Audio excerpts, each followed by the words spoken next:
Hai hai hai, Assalamualaikum anak-anak hebat. Apa kabar ayah bunda? Semoga kita semua dalam keadaan sehat. Anak-anak hebat, sekarang kita sudah memasuki tema 7 loh. Ya, tambah semangat belajarnya ya. Ayo sebelum belajar seperti biasa kita baca doa, dilanjutkan dengan yel-yelnya. Semangat, semangat, semangat. Tanggung jawab, tanggung jawab, tanggung jawab. Disiplin, disiplin, disiplin. Jujur, jujur, jujur. Kreatif, inovatif, visioner. Juara, juara, juara. Yes. Oke anak-anak hebat, kita masuk tema 7. Subtema 1.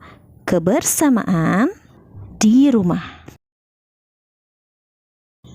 Kebersamaan. Siti tinggal bersama keluarga. Di rumah Siti ada ayah, ibu, Siti dan Ali. Mereka sering makan malam bersama. Ayah Siti sering bercerita usai makan malam. Siti dan Ali menyukai cerita binatang. Siti anak yang rajin di sekolah. Di sekolah, Siti dan teman-temannya hidup rukun. Beberapa kegiatan di sekolah dikerjakan bersama. Siti sering bermain dengan teman. Mereka saling menghormati. Ini adalah gambar saat-saat kebersamaan keluarga Siti. Kebersamaan di rumah. Suasana kebersamaan di rumah Siti pada hari Minggu. Ayah, ibu, Siti dan Ali berada di depan rumah. Siti dan Ali sedang memberi makan ayam. Ayah membersihkan selokan. Ibu menyapu halaman belakang rumah. Seusai bekerja, mereka makan bersama. Kebersamaan di rumah Siti. Ayah Siti pandai mendongeng. Siti sangat suka dengan dongeng. Hampir setiap minggu ayah Siti mendongeng. Seusai mendongeng, ayah Siti bercerita isi dongeng. Banyak sekali contoh yang baik dalam dongeng. Yuk kita dengarkan dongeng yang berjudul Kecerdikan Menumbuhkan Kebaikan. Di sebuah gurun pasir, hiduplah ular dan tikus pasir. Sebenarnya, sang ular sangat ingin memangsa tikus. Sedangkan tikus berusaha mencari akal agar ular tidak lagi berniat memangsanya. Saat itu, sang ular sangat lapar, padahal dia sedang tidak mempunyai sedikit pun makanan. Sedangkan si tikus yang berada tidak jauh dari sang ular sedang asik melahap makanannya. Sang ular merasa tidak senang melihat kelakuan tikus. "Dengarkan ucapanku, wahai tikus yang angkuh. Aku pasti akan mendapatkan tubuhmu yang mungil dan lezat itu." Hei, ular, berusaha dan bekerjalah. Jangan sampai berani mengancam. Kalau hanya mengancam, seekor semut pun bisa. Sang ular sangat marah mendengar ejekan tikus. Ia lalu kembali ke sarangnya dengan perut yang lapar. Sedangkan tikus masih lahap dengan makanannya. Waktu terus berjalan, tetapi ular tidak juga menemukan makanan. Ia juga enggan untuk keluar dari sarangnya. Sementara si tikus sudah lelap dalam sarangnya. Ular yang masih dalam keadaan lapar segera mengendap-endap mendekati sarang tikus. Meski ia masih sangat kesal terhadap tikus. Dan kini ular telah berada di sisi tikus yang sedang tidur pulas. Hai tikus, aku sudah berada di sebelahmu dan siap menyantapmu. Tikus segera terbangun dari tidurnya sambil berpura-pura menguap. Ia mulai memutar otak agar bisa lolos dari cengkraman sang ular. Tunggu dulu, ular sahabatku. Kalau kau ingin memakanku, kau harus berpikir dulu. Kita hanya berdua di sini. Tidak ada hewan lain. Jika Jika kau memakanku, maka kau akan sendiri. Kau tidak akan mempunyai teman yang dapat kau ajak mencari makan. Kalau begitu, kau tidak akan makan dan akhirnya kau akan mati. Sejenak sang ular terdiam. Ia mencoba merenungkan nasihat tikus. Jadi, kita tidak bisa hidup sendiri. Tentu, bukankah kita bisa berteman dan tentunya kita dapat mencari makan bersama? Bukankah itu lebih menyenangkan daripada nantinya setelah kau memakanku, kau hanya hidup sendiri? Ular mengangguk, tanda mengerti. Baiklah kalau begitu, maafkan aku. Tikus pun memaafkan ular. Mereka tersenyum bahagia, kemudian beranjak mencari makanan bersama-sama. Saatnya berdiskusi. Ibu menghidangkan 3 buah kue donat. Setiap kue dipotong menjadi 2 potongan sama besar. Siti, Ali, dan Ayah mengambil masing-masing 1 potong. Siti sangat senang bersama keluarga di rumah.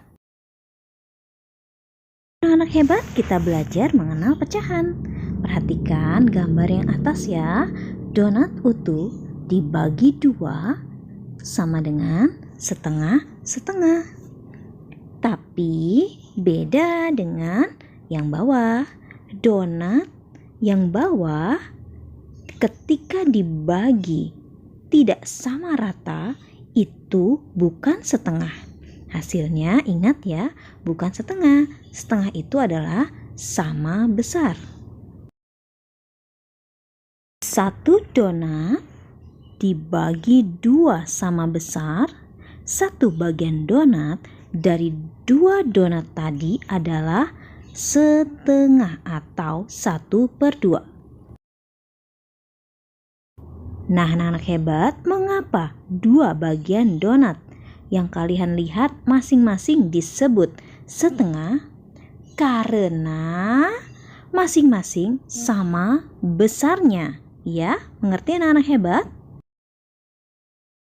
Dan mengapa 2 bagian donat yang kalian lihat pada layar masing-masing tidak disebut setengah? Karena tidak sama besar bagiannya. Jadi, bukan dikatakan setengah. Lengkapi pernyataan berikut dengan tepat. Nomor 1. Sebuah donat dibagi menjadi 2 bagian sama besar. Setiap bagian disebut setengah bagian. Nomor 2. Siti memiliki kertas berbentuk persegi panjang. Kemudian kertas tersebut ia potong menjadi 2 bagian sama besar. Setiap potong kertas adalah setengah bagian. Baiklah anak-anak hebat, sekarang ambil buku kalian dan pensil, arsirlah setengah bagian dari gambar berikut ini. Ya, kita lihat nomor 1, kalian arsir setengah dari gambar yang ada ya anak-anak hebat, tidak semuanya. Begitu juga nomor 2, 3, 4, dan 5. Ingat, kalian arsir setengah bagian dari gambarnya ya. Di dekat rumah Siti terdapat pos penjagaan.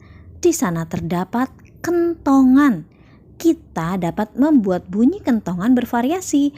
Bunyi yang teratur berulang disebut birama.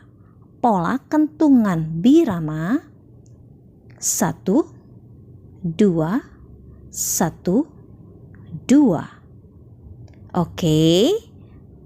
Di bawah 1 itu ada huruf K yang berarti bunyi kuat, sedangkan 2 di bawahnya ada tulisan keterangan L, yaitu bunyi lemah.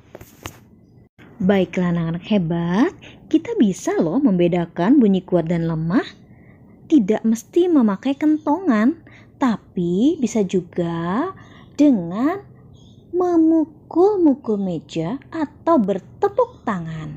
Jika dua bunyi yang tadi kalian bandingkan, maka bunyi satu lebih kuat daripada bunyi dua. Oke anak-anak hebat, sekarang jawablah pertanyaan-pertanyaan berikut. Nomor 1, sebutkan dua bunyi yang ada di sekitarmu, kemudian tentukan bunyi yang lebih kuat dan bunyi yang lemah. Ya, mana bunyi yang lebih kuat? Nah, contohnya tadi yaitu saat memukul meja. Dan bunyi yang lemah kalian bisa dengan tepuk tangan. Siti menyebutkan bunyi yang dihasilkan benda-benda berikut. 1, 2, 3. Bunyi yang paling kuat adalah nomor, ya benar sekali, nomor 3. Sedangkan bunyi yang paling lemah adalah nomor 2. Anak-anak hebat, coba yuk kita nyanyikan lagu Cicak-Cicak di Dinding dengan iringan bunyi kuat dan bunyi lemah.